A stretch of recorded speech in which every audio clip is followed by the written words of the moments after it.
I'm provided with the plain X-ray pelvis of zoomed view of right side, which shows there is a reduced right hip joint space, and there is sclerosis of femoral head is also noted. Um, uh,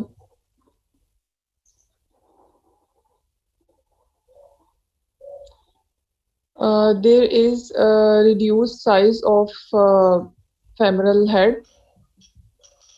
Mm.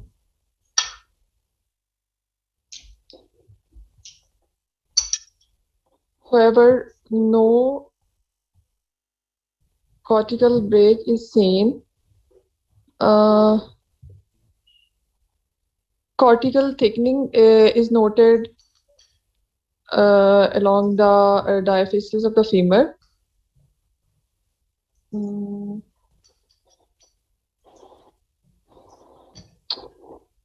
No soft tissue abnormality is seen.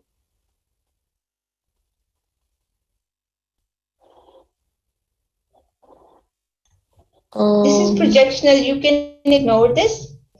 Okay. So now, if we just come to hip joint, so what are the pathologies that usually there can be infections, trauma, tumor, Yes. cancers, avascular necrosis, Yeah. septic arthritis.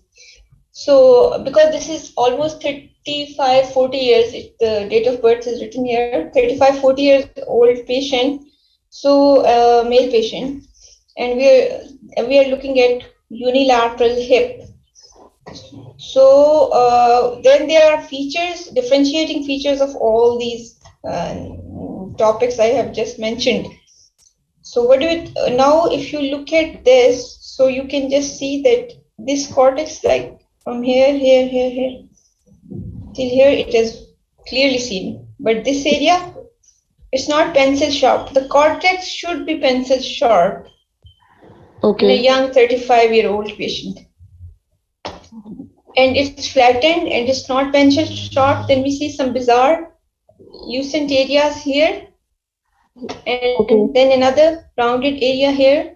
The joint space is definitely reduced. The head is slightly, there is protrusio, and there is also secondary secondary or primary, whatever that you will decide further, that there are osteophytes.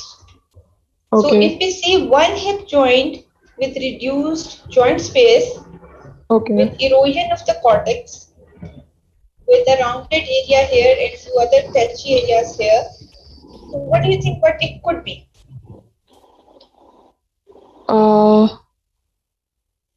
If we talk about avascular necrosis, that should be subcapital central with those lines and sclerosis on x-rays, right? So this is not avascular necrosis. We don't see this pattern, do we?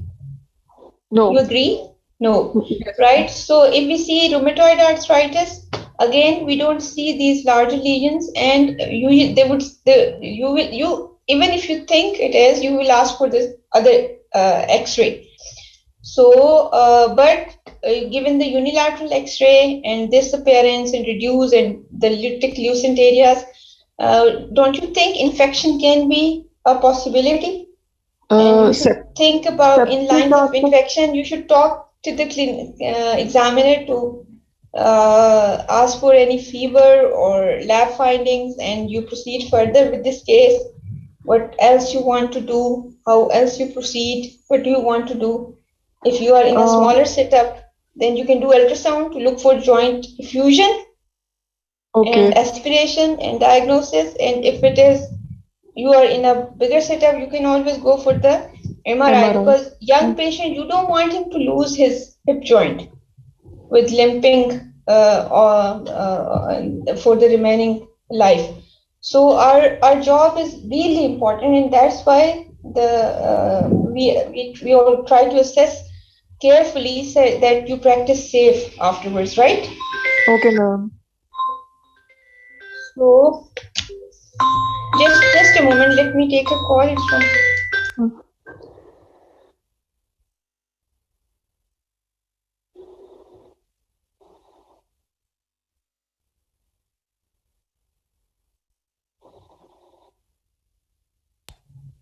Hello? Yes, Can you ma'am. hear me? आवाज आ Yes, रही yes, है? ठीक है, yes. okay. So that's how you proceed. So now what would you like to review further? MRI. Yeah, okay. So let me show you MRI and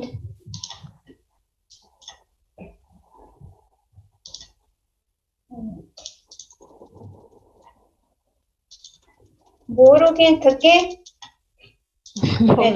एक minute अच्छा जब MR आपको दिखाई उसमें 4 या 5 फिल्म्स होंगी एक T1 होगी एक पोस्ट कॉन्ट्रास्ट T1 होगी एक स्टर और T2 Okay, try ma'am. to start from the stir or या post contrast or this is joint hip with contrast right Okay, ma'am. Yep. so I'm not sure this is hip with contrast but just a minute so stir sequence now you see Yes.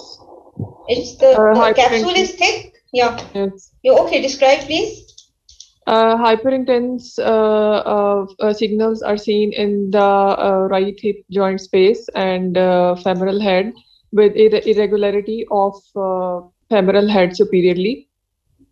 mm-hmm. There are some hyperintense signals are seen um,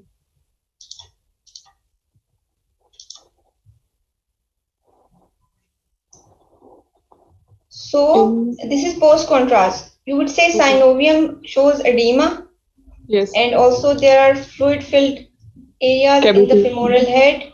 The cortex is eroded and surrounding muscles also show Edema, some edema. collections and edema reaching almost close to the skin.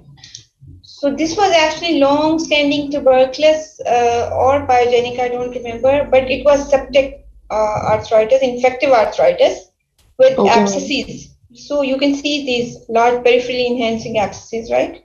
So they Okay, drained ma'am. the abscess and they also took the synovial biopsy and it was confirmed this was infection. Okay, ma'am.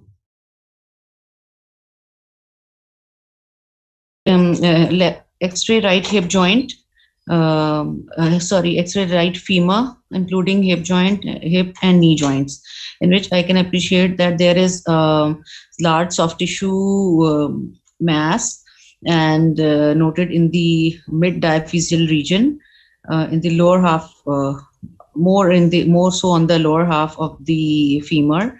The lesion, the epicenter of the lesion appears to be from the bone, and there is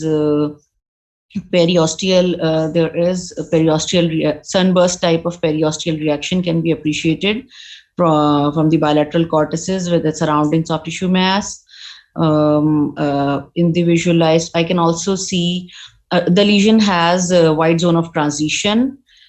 The visualized knee joint appears normal, and the visualized I can also appreciate similar lesion, a soft tissue nodular lesion in the medial to the neck of the inframedial to the neck of the femur. So the lesion with this wide zone of transition, my likely diagnosis is osteosarcoma with a satellite lesion in the near the hip joint. Next, I would like to see I will get the MRI of this of femur, including both knee and hip joints, as well as X-ray chest also. And so any sarcoma involving the bone or any sarcoma arising from from the soft tissues involving the bone or primary bone lesion involving the soft tissues, and you will do biopsy, right? So it's a malignant. There was another finding on X-ray, this density, so that could have been another lesion. Yes, ma'am, I described it as a satellite lesion. Okay, good. Okay, good. Okay, right. This is contrast enhanced MRI coronal images of the femur, T1 weighted images, contrast enhanced. Here I can see that there is a heterogeneous enhancement of this soft tissue mass, and there is loss of the marrow signals of the fatty marrow signals of the bone is noted. There there's heterogeneously, yes, the lesion is extending to the knee joint. However, I cannot see the distal extent, and I think so it is, ma'am. It seems to extend into the knee joint. Maybe, yes, you would like to review it further, right? Yes, ma'am. I would like to see it. Yeah. So for this case, you would always go for the bone scan to assess the multiplicity of the metastasis, and you will also do the chest CT to look for the lung metastasis, right? Yeah, ma'am, I said chest X-ray. That is fine. Yeah, ठीक है, बिल्कुल ठीक है. Chest X-ray is fine. Okay, thank you. So in pediatrics, they show you some kind of congenital and developmental and abnormalities, and they also show you mucopoly. Can show you, not that always, but one case can be mucopolysaccharidosis with the ribs and the findings in the spine and the conical ribs. And then you always go the mal-shaped, deformed bodies and the beaks, and you know the theory better than me. That what are the differences? You should know how MPS, hurlers, and maybe hunters, and the pelvis is deformed. I mean, I really like reporting and reviewing these cases. So if you review this case, start reviewing it. So as a radiologist, you can see there is something here, excuse me, and the dura is enhancing. There is another marginally enhancing area here. It is going down here, here, then there. Sorry, बच्चों, एक minute.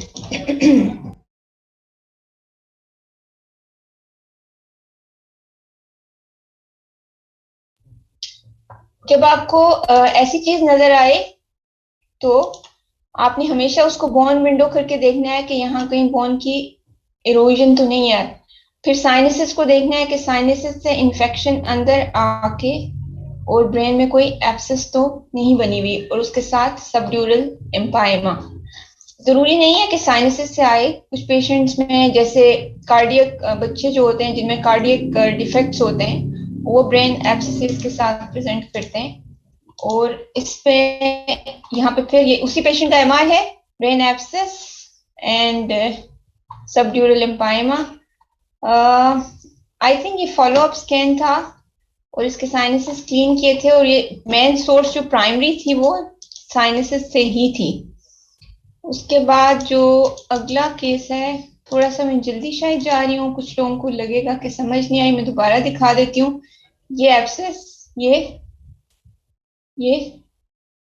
और उसके साथ ये subdural empyema, और इस तरफ extend कर रहा था पूरा इस तरह, क्योंकि वो राइट साइड में ही था. फिर इसको इन्होंने ओपन किया था, साइनसिस को भी, इसको भी ड्रेन किया था और डायग्नोस्ड. फाइनल ये सारे बायोप्सी प्रूवन केसेस मैं आपको दिखा रही हूँ. इसका चेस्ट एक्सरे जरूर हमेशा फॉलो करें. ये मल्टीपल ऑस्टियोकॉन्ड्रोमास थे इसके, और कुछ बिल्कुल स्मॉल, और ये सेसाइल जिसके अंदर स्टॉक इतनी नजर नहीं आ रही थी. उसके साथ Madelung deformity, this is again osteochondroma, one is here. और इस पेशेंट के नी जॉइंट्स के एक्सरे थे. You can see multiple osteochondromas, so you should know diaphyseal eclasia and the chances of increased malignant transformation, cartilage cap thickness on MR, and the genetic screening for such patients. ये सारी चीजें buzzwords and pointers जो exam के हैं, ये आपको पता होने चाहिए. Go through these cases quickly. So this is chest x-ray. We can see reticular nodular shadowing, and we can also see a dialysis catheter and significant reticulation and multiple nodules in the lung. The differentials would be, I would go for some repeated fluid overload with maybe some infective changes, but I don't remember this case. So this was the next case, and it has multiple punched out lytic areas. This was Langer-Hensel histiocytosis, typical skull appearance. And Langer-Hensel, there are few conditions, LCH and the lymphangiomyomatosis and the cystic fibrosis, in which lung volumes are preserved and the interstitium is diseased with multiple, the varied appearance in all three patterns. The costophrenic angles are spared in LCH, and this was actually spared in this case.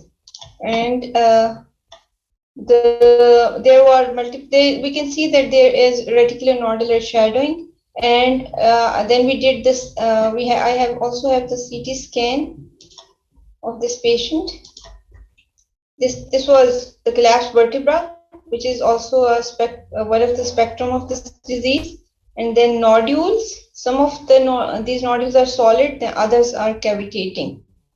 So LCH in bones and lungs and skull and vertebra.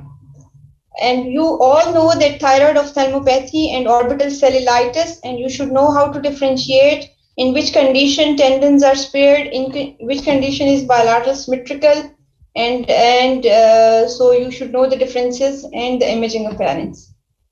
You should be very much careful when looking at any scan with sinusitis to look for any intraorbital extension and intracranial extension.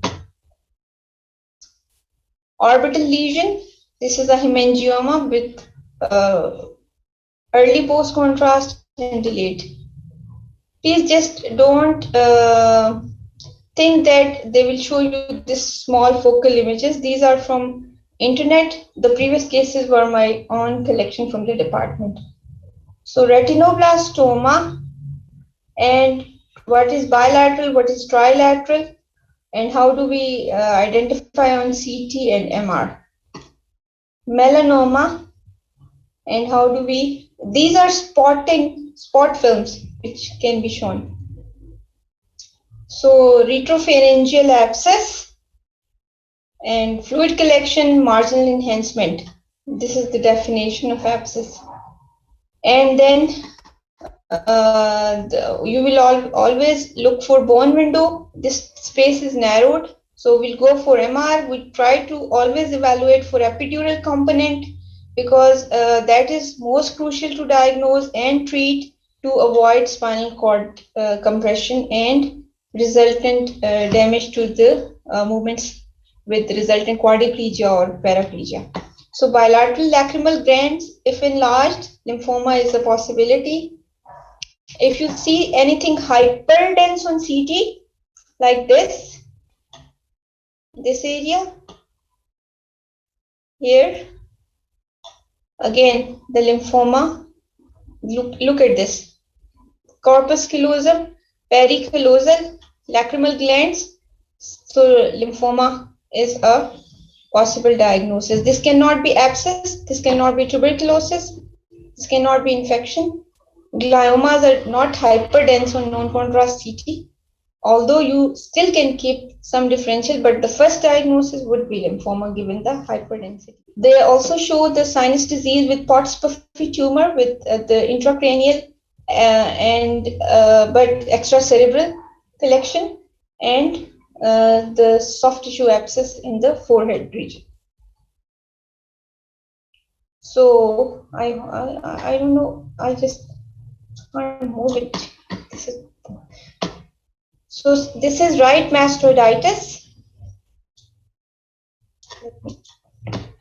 and right mastoiditis, and then this is signal abnormality here, and this is filling defect here. So in exam they show you images, like few images, and then the ability to diagnose is easier with this ongoing pattern. Again, you see this signal here. Seriously, I don't remember, but I can see this signal is abnormal here. This one. This is, excuse me, This is the hemorrhagic area here, right here. I think maybe this is the same case, the filling defect, and then CTV, and then superior sagittal and coy. This is the same case we have reviewed. So dacrocystocele or infection in lacrimal apparatus with the collection. So this is not tumor because you will ask for the bone window to see any bone erosion destruction. It is well confined, marginally enhancing, so infection. Okay, so remember, please don't confuse that whenever you see anything in the orbit, that would be carotid cavernous fistula. Carotid cavernous fistula, whenever you give contrast in the internal carotid artery, immediately the sinus will be opacified. But if there is other pathology like hemangioma involving the muscles, then very delayed phase, when the contrast is gone and completely drained out of the arteries, then a blush will be visible in the orbit, and that means something venous low flow malformation is there. If this would have been carotid cavernous fistula, जैसे ही artery में injection, क्योंकि वो fistula है, जैसे ही आप artery में injection देंगे तो साथ ही ऑर्बिट के अंदर भी वेन ऑर्बिटल वेनस सिस्टम के अंदर भी कॉन्ट्रास्ट आएगा, कवर्नस साइनस और वो ऑफ्थेल्मिक वेन और वो सारा, लेकिन कवर्नस साइनस का रीजन और उसकी वजह से वो ड्यूरल वो जो वो एरिया है उसके अंदर, बट इसमें वैसी कोई चीज नहीं आई. Arterial is only arterial, no venous opacification. और फिर बहुत जब डिले हुआ, जब आर्टरी सारी गायब हो गई, तो तब आपको ये नजर आया.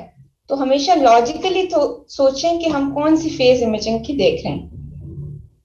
ये वाले डिफरेंशियल्स पूछते हैं, ये आपको सारे जो पैरासिम्पैथेटिक पैरागेलियोमास होते हैं उसके डिफरेंशियल्स और उसकी लोकेशन और वो कहाँ कहाँ हो सकते हैं, ये आपकी नॉलेज में होनी चाहिए चीज.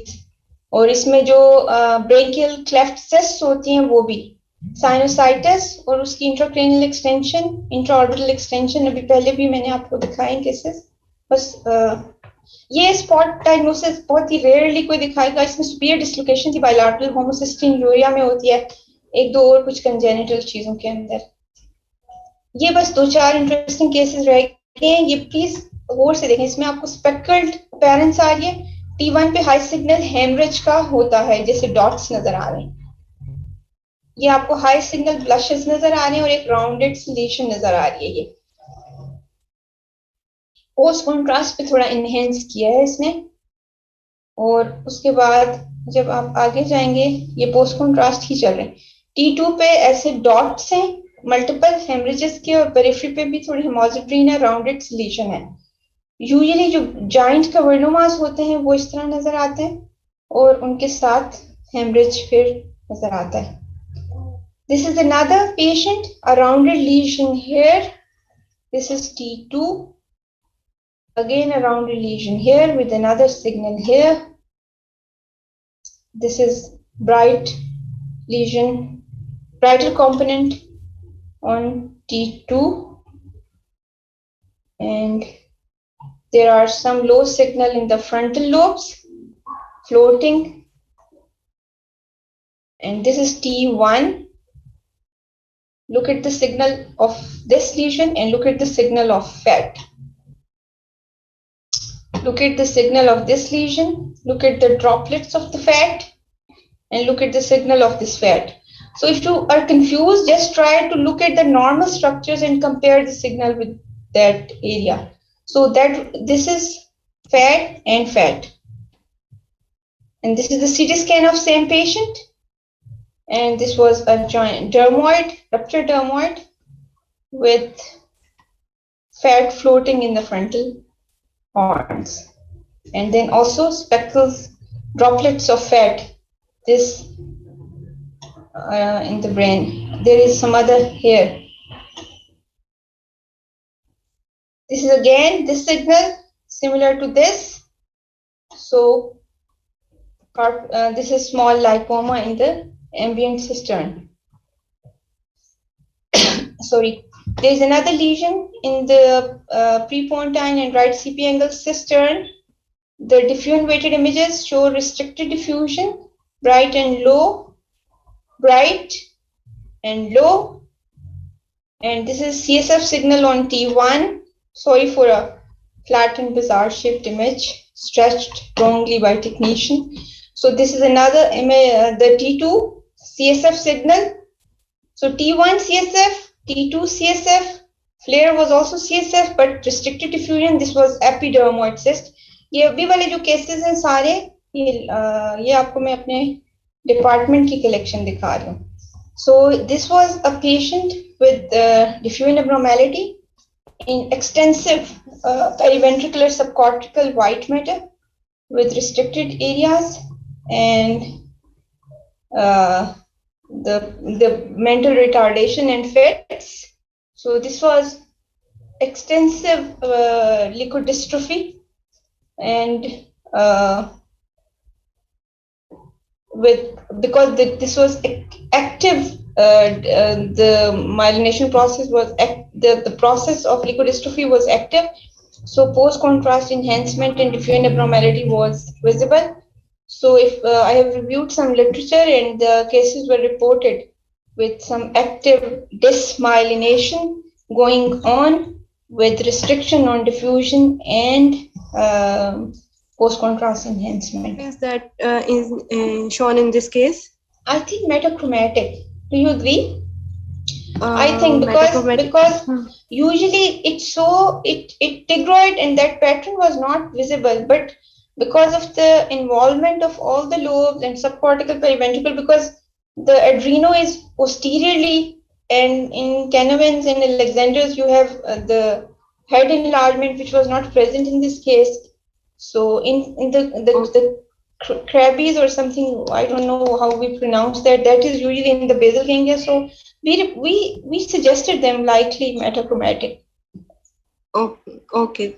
Thank you.